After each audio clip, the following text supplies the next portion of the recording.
Yo la team, yo tout le monde, bienvenue, nouvelle vidéo, nouveau day in my life, j'espère que vous allez bien, que vous êtes en forme. Nouvelle semaine, c'est une nouvelle semaine pour se rapprocher encore plus de ses objectifs, pour respecter encore plus ses règles et s'imposer encore plus cette discipline. N'oubliez pas, la seule chose qu'on peut maîtriser, c'est respecter ses règles, respecter le plan. Le trading, c'est un combat envers vous-même. Arrêtez de vous focus trop sur les résultats, c'est la majorité la raison pour laquelle les gens ne réussissent pas, ils sont trop focus sur le résultat plutôt que de se concentrer sur le processus, d'accord?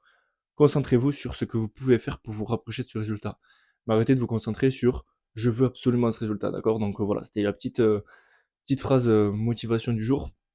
Donc, le donc ceux qui n'ont pas vu, j'ai validé mon 50K, j'ai fait un premier TP dessus. Donc là, où est-ce que j'en suis? J'en suis à peu près. Il me reste 2 TP pour valider mon 100K. J'ai mes 6K qui. J'étais en drawdown il y a 3 semaines. Je tradais plus dessus. Je les ai repris maintenant. Ils sont les deux quasiment en positif. Donc c'est cool. Donc on va voir si on peut avoir quelque chose de sympa cette semaine. On avait Trump au niveau d'actualité fondamentale. On avait Trump qui, au final, a mis une pause sur les tarifs douaniers. D'accord.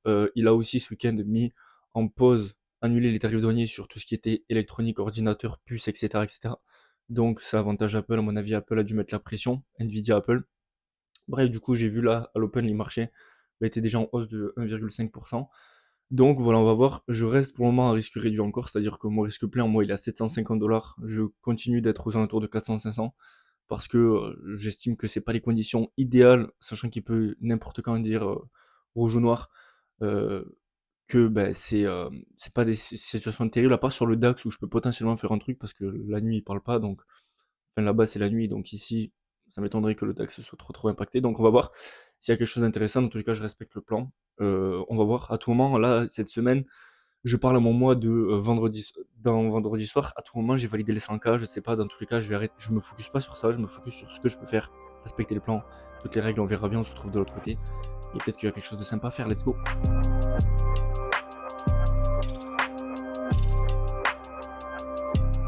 Bon, la team, je vous reprends comme maintenant, je vous ai pas repris avant, pas de trade pour le moment. On voulait potentiellement acheter, vous voyez, on était haussier après. Je voulais potentiellement acheter, mais le mouvement s'est fait sans moi. Maintenant, je vais potentiellement chercher un short. Après, il est 10h53, donc je vais pas. Si c'est après 11h15, par exemple, je prendrai rien. Voilà, donc là, il faut que j'avance sur d'autres trucs de mon business, notamment réfléchir. Si je fais uniquement une formule accompagnement, c'est-à-dire parce qu'il y a énormément de valeur, je me rends compte sur les lives et sur la formation en fait, beaucoup de valeur et ça me fait plaisir. Maintenant, je réfléchis juste à faire par exemple une formule accompagnement à prix unique et où dedans il y aura les lives, il y aura la formation qui a beaucoup de valeur et honnêtement, je pense que même sur ce format-là, ce sera entre guillemets rentabilisé facilement par la personne. Donc voilà, je vais réfléchir à ça ce matin par rapport au churn, c'est-à-dire bref, par rapport à plusieurs choses. Donc je vais bosser et je vous reprends après. On va voir si j'ai pris une position ou pas. Pour le moment rien et let's go. Bon comme vous venez de le voir, au final j'ai pris une position que j'attendais, position vendeuse magnifique, que j'ai partagée avec les membres.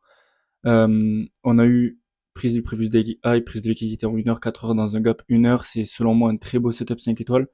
Maintenant ce qui fait que j'ai pas pris full risque, c'est l'horaire. Ok, il est quelle heure? Il est 11 heures. J'ai pris la position à 11h30. Je prends rarement des positions entre guillemets aussi tard sur le DAX. Maintenant, le setup était beau. Et aussi, autre raison pour laquelle j'ai pas pris full risque, c'est que il est plus fort que le NAS. Ça veut dire quoi? Je regarde beaucoup la corrélation avec le Nasdaq. Ça veut dire que comme il est plus fort que le NAS, là, la baisse qu'on a vue, c'était poussé par la baisse du NAS. Il suffit que le NAS corrige à la hausse pour que le DAX corrige plus fortement à la hausse. C'est pour ça que j'ai pas pris full risque. Maintenant, j'ai pris un premier TP à cet endroit-là. Je suis ABE, je risque plus rien. J'ai pris un petit TP sur mes Funded Next 50% et j'ai pris un petit TP sur mon Wicked Funded. Et du coup, voilà, on va voir, j'ai des TP plus bas, j'ai visé des liquidités plus bas, on a un low 1 heure, un low 4 heures, un gap en 4 heures plus bas. Là, on vient de prendre des equal low, on montre un rejet, donc ça peut peut-être être la raison pour laquelle on peut monter. Maintenant, voilà, je reste patient, j'ai pris un premier TP, on est à BE, on risque plus rien, et voilà. Relative, bon, il y a du vent, j'espère que ça s'entend pas trop. Vous l'avez vu, j'ai pris un trade, comme je l'ai dit. J'ai TP1 puis BE. Ok, bon, ça fait un petit TP ce matin, sachant que de base, j'allais pas prendre de trade, c'était un peu tard. Du coup, j'ai réduit le risque. Donc, c'est déjà ça de prix, ça fait un petit TP1. Ça fait à peu près 40 € sur mes Funded Next. Donc, ça, c'est un payout que je pourrais faire, mais je vais encore trader dessus. Le payout, c'est le mercredi sur Funded Next. Et après, un petit 150 $ sur le 100K, c'est rien du tout, mais bon, c'est déjà ça. Donc voilà, là je vais attaquer ma session d'investissement long terme, beaucoup de choses à revoir. La semaine dernière, j'avais refait un gros bilan, j'avais réinjecté suite à cette grosse baisse. J'avais mis en place un DCA sur plusieurs actifs. Bref, j'ai fait pas mal de choses. Maintenant, là, je vais regarder l'actualité, je vais regarder comme d'habitude les chaînes et les lives que je regarde l'après-midi. Et voilà, la team, je vous reprends après directement pour la session US. Pour le moment, c'est une belle petite journée. Dans tous les cas, si j'avais pris le trade ou pas, dans tous les cas, respecter le plan, c'est une belle journée. Et voilà, on verra s'il y a quelque chose de sympa à faire cet après-midi. Je vais rien forcer. No News Monday. On va bien voir. Le setup est parti sans moi, il m'a pas déclenché à 2 points. C'est pas frustrant parce qu'il m'a juste pas déclenché. C'est pas comme quand j'hésite trop et qu'il part sans moi. Là, il m'a pas déclenché, c'est dommage parce qu'après, il est parti, il a explosé en bas. Donc bon, c'est comme ça fait quand même une journée en léger positif, mais c'est déjà ça. Avec un bon biais cet après-midi, donc c'est cool. Pour le moment, pas de position du coup cet après-midi. J'attends, j'ai mis 2-3 alertes. Peut-être qu'il peut y avoir un potentiel setup un peu plus tard. Dans tous les cas, ce sera encore une fois pas un full risque parce que le setup du jour, là, si j'avais pris TP, ça aurait été un TP vraiment en 5-10 minutes. Si j'avais pris TP, j'aurais pas repris de position après. Donc voilà. Sachant ça, je vais rester calme. Faut pas avoir de faux money d'overtrading dans ces moments-là. Dans tous les cas, je sais que dans ma data le lundi, j'ai jamais beaucoup de trades. J'en ai pris un ce matin qui a TP1, donc c'est déjà ça. Et voilà, du coup, je vous souhaite, si je vous remets pas de plan après, c'est que j'ai pas pris de trade. Je vous souhaite une très très belle fin de journée. N'hésitez pas, abonnez-vous, mettez-vous un pouce bleu, ça me soutient énormément. Et ciao.